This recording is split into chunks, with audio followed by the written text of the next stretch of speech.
I was lucky enough to fall into this industry. And I've done nothing but consulting my entire career.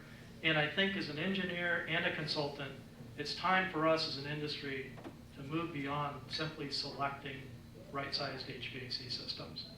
There's no question that today building design engineers really need to improve their knowledge in things like building envelope performance, the thermal mass effects of buildings, passive solar technologies, daylighting strategies, and human comfort.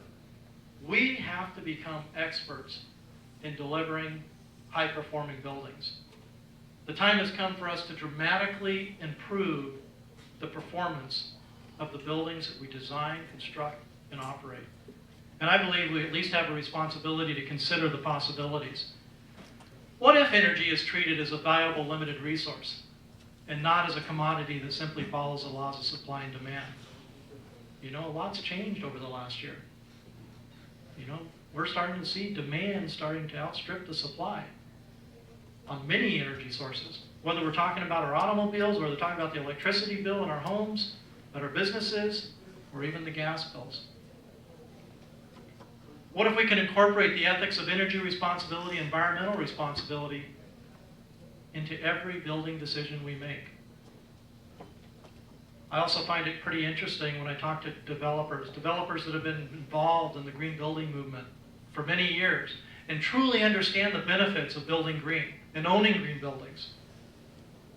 When they tell me that architects and engineers generally don't know how to talk about the value of making these energy efficient decisions or these green building decisions, that we love to talk about energy savings. We love to talk about BTUs or KBTUs per square foot per year, or even saying that they're going to reduce their energy bills. But you know the message that I've gotten from them? The bottom line is we need to understand their business. It's going to be different for what clients we have, but what is their business and what makes them tick? A lot of times value to many owners means bottom line profit. How can we help them understand some of those values?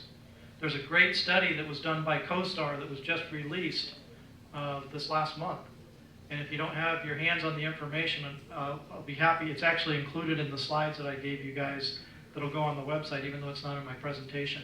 Some great statistics in looking at the database of over 4 billion square feet in the United States, where 344 million square feet of it was either Energy Star or LEED certified, and pulling out the data on the advantages, not only from occupancy rates, but what the lease rates are in those buildings, how much more they're selling per square foot. Some great statistics that you should get your hands on.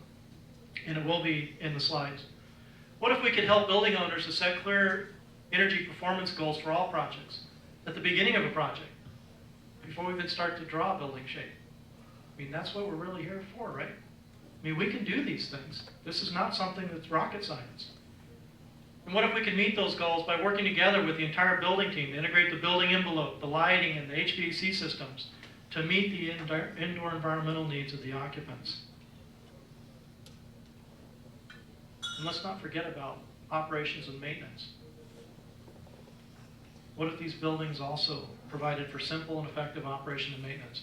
I've seen some solutions out there this year as I've traveled to other countries and even some in the United States that were sustainable buildings, but when I talked to the operation and maintenance folks, they said, yeah, we got the energy savings that they projected, but we had to hire 2 more guys to maintain those systems to ensure that we continue to get those energy savings.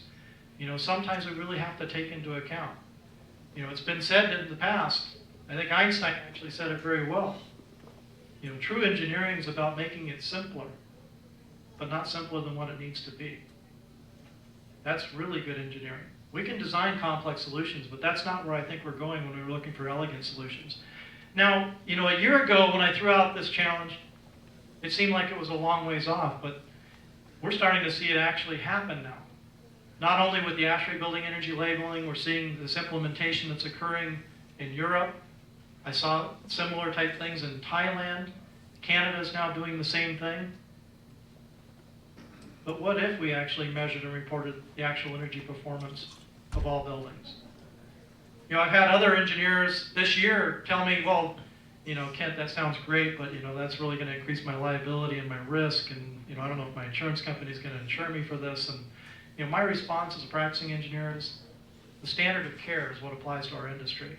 And I think we all know that energy performance is more than just what goes into the design of a building.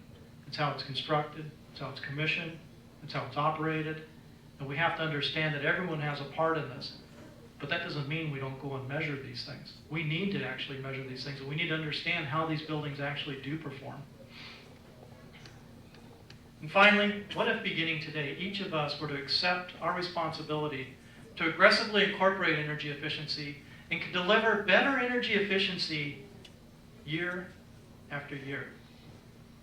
Then I believe that collectively, building by building, city by city, we will change the way buildings consume energy to the point of dramatically reducing global building energy consumption and its resulting carbon emissions. You know, I believe we're all fortunate. We are lucky enough to find ourselves at a pivotal point in the history of the built environment that is exciting, daunting, and challenging. It's a period of necessary change. It's when the old and the new are being forced to stand side by side and be compared.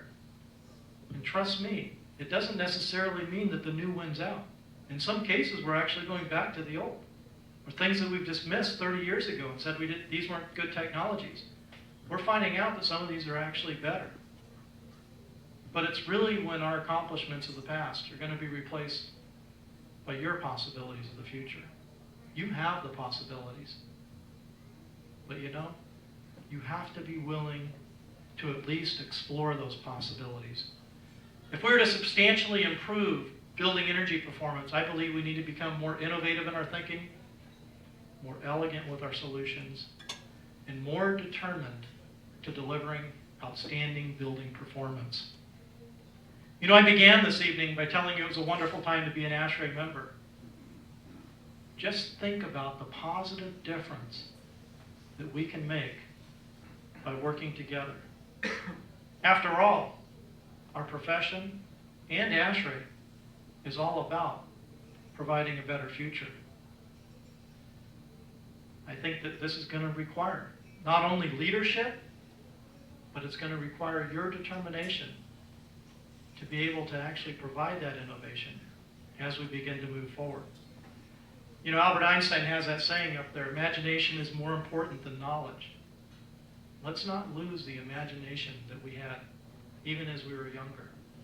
Let's keep that imagination as we move forward and we look for some of these innovative solutions as we move forward. It truly is a wonderful time to be involved in the building industry, pursuing more sustainable solutions. And I can guarantee you that ASHRAE, your organization, remains determined to help make a positive difference. Thank you very much.